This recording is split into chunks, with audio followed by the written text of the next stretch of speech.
Chael Sonnen doesn't understand why Khamzat Chimaev vs. Dricus Du Plessis hasn't been booked yet.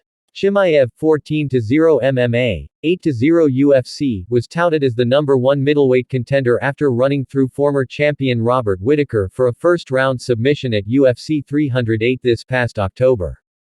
Middleweight champion Du Plessis' most recent title defense came in a rematch win over Sean Strickland at UFC 312.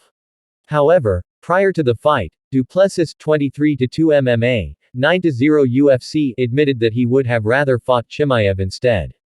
So Sonnen wants to know why hasn't that fight been booked yet. He was a media darling like only two others had ever done, Conor McGregor and Ronda Rousey, Sonnen told Submission Radio of Chimaev.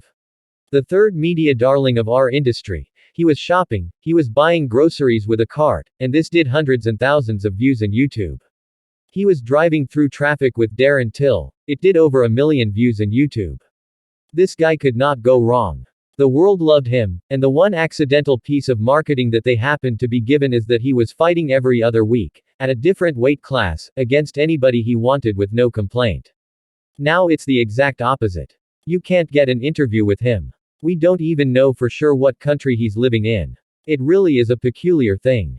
He's very clearly the #1 contender, and there's somebody in that region of the world with some influence that very much wants to make sure that that happens, but why isn't it happening?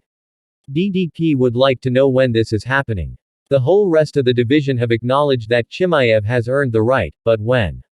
Sonnen thinks Chimaev's title fight should be announced as soon as possible to give clarity for the rest of the division. It's getting to a point that it's annoying, Sonnen said. Any time a guy, particularly a non-champion, holds up an entire division, we have a problem. You're going to crush the drive of the entire room.